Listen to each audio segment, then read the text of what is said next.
So let's read from the word of the Lord. Then God gave the people all these instructions. I am the Lord your God, who rescued you from the land of Egypt, the place of your slavery. You must not misuse the name of the Lord your God. The Lord will not let you go unpunished if you misuse his name. Remember to observe the Sabbath day by keeping it holy. You have 6 days each week for your ordinary work, but the seventh day is a Sabbath day of rest, dedicated to the Lord your God. On that day, no one in your household may do any work. This includes you, your sons and your daughters, your male and female servants, your livestock, and any foreigners living among you. For in 6 days the Lord made the heavens, the earth, the sea, and everything in them. But on the seventh day he rested.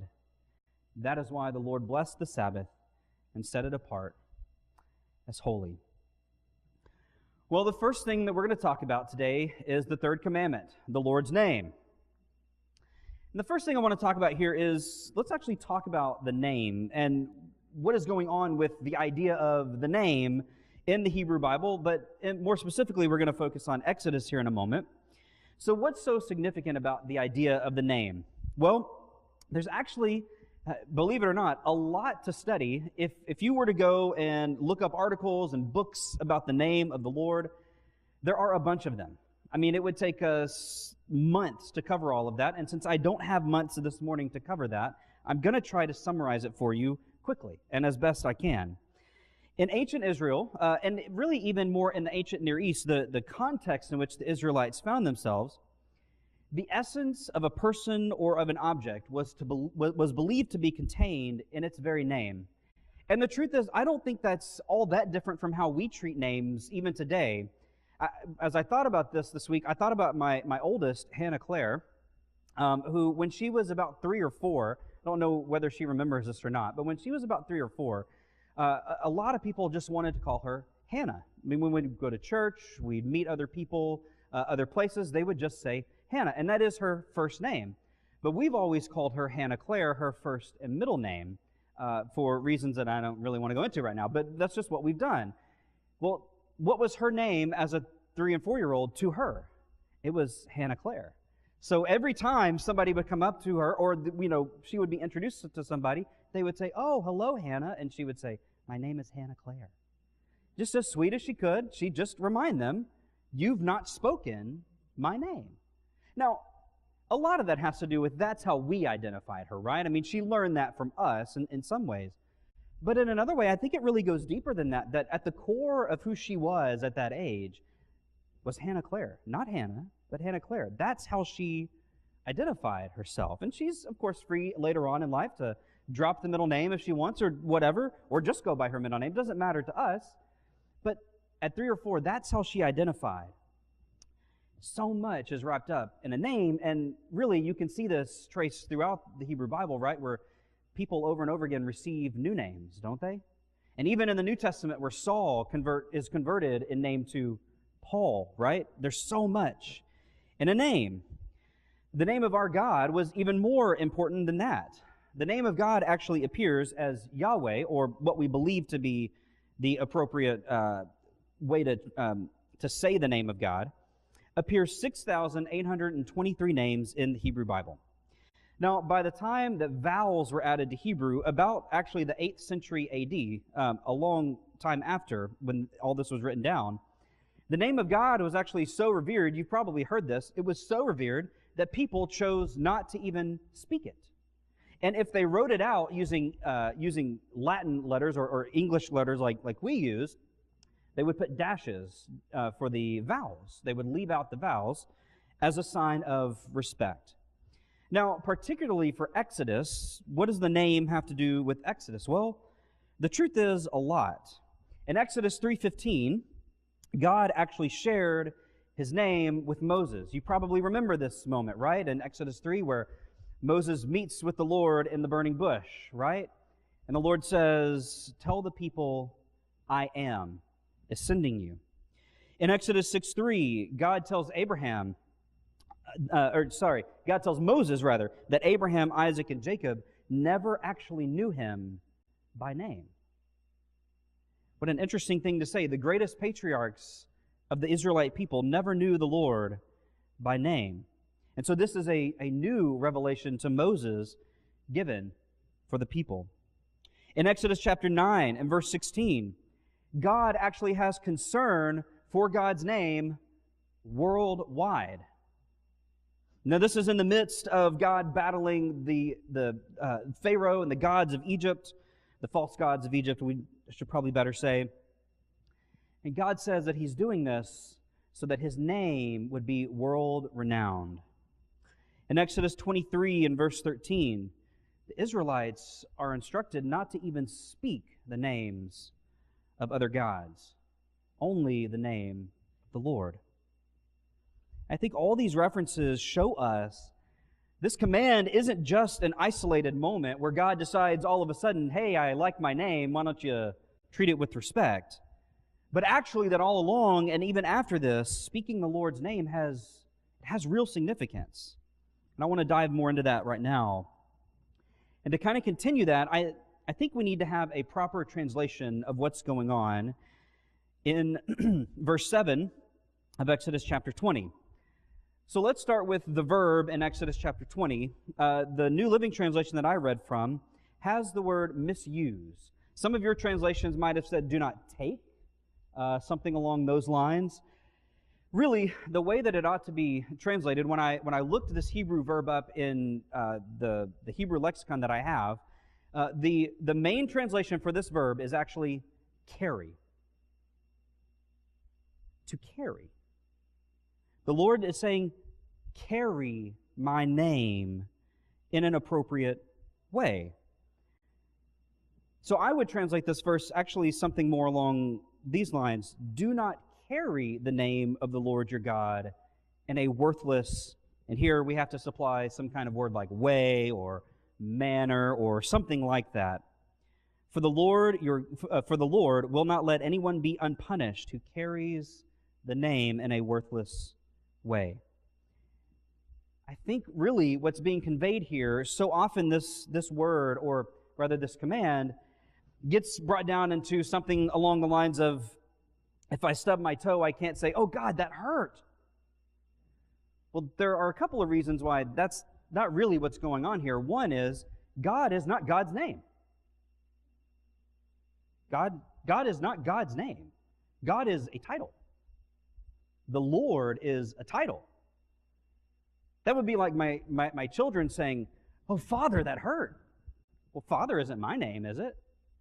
That's what they call me, but that's just a title, right? It's a way to identify me, but it's not my name. God isn't God's name. What's at stake in this command isn't saying God, although I think there are some things there, and I want to come back to that in a moment. It's not about saying God. It's about the way that we carry God's name to other people, not just whether we've said God. So let's talk about this idea of misusing then, as the New Living Translation puts it, or do not take in an inappropriate way, or something like that. And as I've already said, I don't think that's the best translation, but misusing God's name certainly is a part of what is being expressed in this command. There are appropriate ways and inappropriate ways of using the name of the Lord. Okay? I don't want to say that there aren't, but I don't think that's the heart of what this command is really about. What God seems to be concerned with in this command is how those who claim to follow Him, how we represent Him to those who don't already know who God is. And so thinking back for a moment to a couple of other verses in Exodus about the name that we briefly mentioned before, if God is concerned for His name to be known around the world, and if the humans who represent Him are committing acts in His name, then it absolutely matters how they and how we carry the name of the Lord and whether we're misusing it. To call on the name of the Lord during a difficult time, but wanting to cover all your so that you're taken care of, you decide also to call on the name of another God, then you're miscarrying, you're misusing the name of the Lord in that context. The Lord's name should only be associated with appropriate and good agendas. This prohibition is concerned, I think, with God's reputation. There are a couple of groups that I want to talk about. Both of these are going to be familiar to you.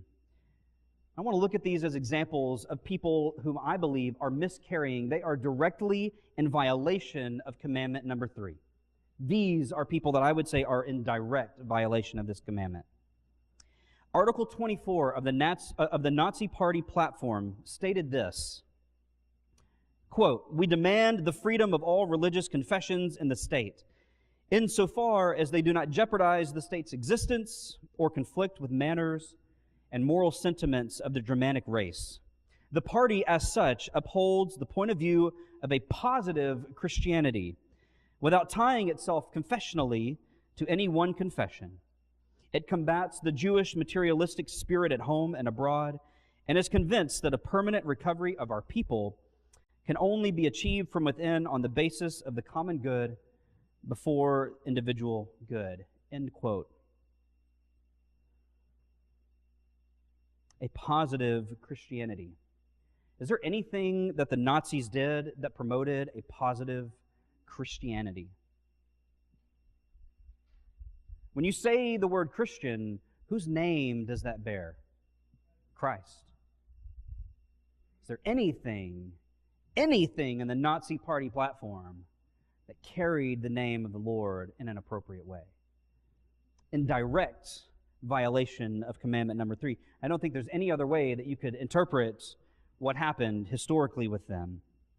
But, unfortunately, many Christian Germans, eventually came to believe that that's exactly what the Nazis were doing. And thus, we had World War II, and you know the story from there. One example that hits a little bit closer to home happens right here in our own country and is still ongoing. Here is the creed from the Ku Klux Klan. Quote, "We, the order of the Knights of the Ku Klux Klan, reverentially acknowledge the majesty and supremacy of Almighty God, and recognize His goodness and providence through Jesus Christ our Lord." That's even hard to speak. Recognizing our relation to the government of the United States of America, the supremacy of its Constitution, the union of states thereunder, and the constitutional laws thereof, we shall ever be devoted to the sublime principles of a pure Americanism and valiant in the defiance of ideals and institutions. End quote. No. In no way can that organization ever carry the name of the Lord in an appropriate way. And it pains me to continue to see people running for public office being elected on these platforms.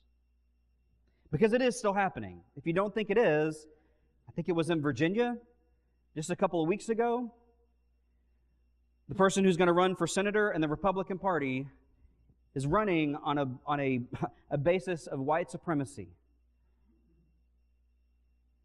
You cannot carry the name of the Lord and do those things. You cannot carry the name of the Lord and agree with that statement. It just doesn't go together. You're violating commandment number 3. Just full stop, you are. This is what God's talking about. Are we going to be people who appropriately carry the name of the Lord before us, wearing it as a badge of honor, a true badge of honor that we are Christian, that we belong to the Lord? I think way more is at stake than just false swearing or profanity when we talk about this commandment, though those are part of what's being talked about. The real question is, are other people going to be drawn to or repelled from the Lord based on how we live and how we carry the name of the Lord? I think that's what's at stake. And so the use of the Lord's name actually is about mission. It's about the Great Commission. It's a matter of good news. Are we people who present good news in the Lord's name? I want to talk about Sabbath. I forgot to hit the button earlier. I got going. I got into preacher mode. Sorry. Commandment number 4 is Sabbath. So, what is Sabbath, you might ask? Is it perhaps lounging in a hammock? That sounds pretty nice right now, doesn't it? Well, Sabbath was actually the first fair labor law. Did you hear that whenever I read it? It's actually the first fair labor law. All weren't just allowed, but required to rest, not just those who owned property. And there are actually 7 groupings listed in this command, and I think that represents kind of a totality that what God is saying is everybody, from the least to the greatest, even your livestock need to rest, because he mentions the head of house, whether that be male or female, sons, daughters, male servants, female servants, livestock, and foreigners. Every person, everything in your midst needs to rest. Sabbath is also connected to worship, and it's connected to setting aside a day to properly honor God with our bodies, with our minds and our hearts and our lips. And it's difficult to do that if all 7 days of the week are spent in busyness. Some of your day, for some of you, your Sundays are also spent in busyness, is probably my guess. Sabbath reorients us toward God after 6 days of being oriented toward labor. It's a purposeful time set apart, and I want to come back to that idea of holiness here in a little bit, where we cease our work and where we focus on the one who is our provider and our sustainer. And Sabbath here in Exodus is connected to creation.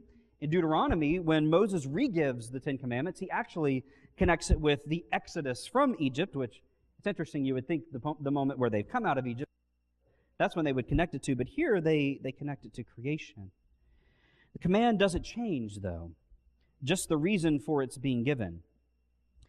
But to participate in Sabbath, I think this connection to creation is that when we participate in Sabbath, we're participating in God's intention for the rhythm of creation. And we see that rhythm in other laws connected to the idea of Sabbath. Turn to Exodus 23. Turn a couple pages over. Turn to Exodus 23, verses 10 and 11, if you want to. Because these laws are also connected to Sabbath, although sometimes they don't get talked about in connection with Sabbath. Verses 10 and 11 of 23. Plant and harvest your crops for 6 years, but let the land be renewed and lie uncultivated during the 7th year.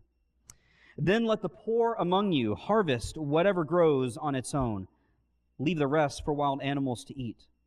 The same applies to your vineyards and olive groves. Let your land lie uncultivated. Anybody in here a farmer? Like a real farmer for your life? Like that's what you do for your livelihood? I didn't think so. But some of you may have grown up on a farm or grown up near a farm or something like that. Could you imagine every 7th year, your family just saying, we're not planting anything. It's just going to sit. No, right? We don't do that, right? Yeah, you rotate, right? You rotate, but you don't just leave it for a whole year, right? That's what God instructs. Or how about read in Exodus chapter 21, verse 2. Again, also connected to Sabbath. If you buy a Hebrew slave, he may serve you no more than 6 years. Set him free in the 7th year, and he will owe you nothing for his freedom. Could you imagine? You have a slave. You have a servant. But on that 7th year, you just have to let them go free. You collect no royalties, no penalties, nothing. They walk away scot-free. And in fact, there are other laws that talk about providing for them when you let them go. Or Leviticus 25. I know some of you think nothing good comes out of Leviticus. Leviticus 25. I'm going to prove to you there are good things in Leviticus when I preach through Leviticus next. That's when... I'm kidding. I'm not going to preach through Leviticus. Maybe someday, but not yet. What? Danny says, let me die before that happens. Verse 8 of chapter 25. In addition, you must count off 7 Sabbath years. Okay, so 7 sevens. So every 49 years. Adding up to 49 years in all. Then on the day of atonement in the 50th year, blow the ram's horn loud and long throughout the land. Set this year apart as holy, a time to proclaim freedom throughout the land for all who live there. It will be a jubilee year for you. when each of you may return to the land that belonged to your ancestors and return to your own clan. This 50th year will be a jubilee for you. During that year, you must not plant your fields or store away any of the crops that grow on their own. Don't gather the grapes for your unpruned vines. It will be a jubilee year for you, and you must keep it holy. That you may eat whatever the land produces on its own. And the year of jubilee, each of you may return to the land that belonged to your ancestors. A couple of things I want to pick up on here. One, the 50th year comes after which number year? 49, right? And in the 49th year, they're also supposed to do what? Not plant. So what is the Lord asking them to do? For 2 years now, every 50 years, for 2 years, leave the land alone. I think God wants them to trust in Him, in His provision, the things that He might actually have planned and do for them. So why is Sabbath so important? Well, I believe that this was God's gracious intrusion into their lives. Notice I said a gracious intrusion. Most intrusions aren't very gracious, but I think God's is. God is limiting their profits to what they can make or produce in 6 days. He's limiting the slaves a person can indenture to every 7 years. He's making sure that the poor are taken care of as they're allowed to eat what is left over after a field has been harvested. So how are they supposed to do that in a year where nothing is being sown? Well, they're actually going to have to trust that God is taking care of them, right? He is graciously intruding on their time, on their space, and on their land, or at least what they think is theirs. Sabbath, surely, I think, must be one of the most difficult commandments to keep. How many of you can actually imagine a CEO today who isn't interested in earning as much profit as they possibly can? Yeah, it's impossible, isn't it? Should we really think it any different for a farmer in the ancient world? When there is work to be done, when there's money to be made, why not make it? Why not do it? Or at least, isn't that what we're taught? I remember my dad instilling in me a good work ethic. But all he was really teaching me is never stop. I love my dad, and he taught me a lot of great things, but I'm sorry, Dad, you were wrong. You were wrong about that. There are moments to stop. There are moments to rest and to trust. We need unhurried time spent in worship and rest each week. Most of the time of our lives, it seems out of control. We have places to go, we have people to see, we have errands to run. Some of you are thinking about those very things right now. And what I'm asking you to do is what God is asking you to do, and that's to slow down each week and to remember Him. Sabbath connects us actually to God's own stopping of His work on creation. And we are like God both when we work and when we rest. I hope you heard that right. Because I think sometimes we think we're only connected to God when we're working. We are connected to God when we work and when we rest. The idea of keeping the Sabbath holy, it connects us to the divine image that is in and a part of each of us. It's important to not have either one of those out of sync, work or rest. To rule creation properly, as God instituted from the very beginning in Genesis, to rule creation like God means that we must rest. And no other commandment, if you read through the 10 commandments, no other commandment in these 10 is actually linked to holiness. Sabbath is the only one. And I think that's significant. But yet it's one of the ones that we most often overlook. What's interesting is that the death penalty is actually connected with the Sabbath in Exodus 31.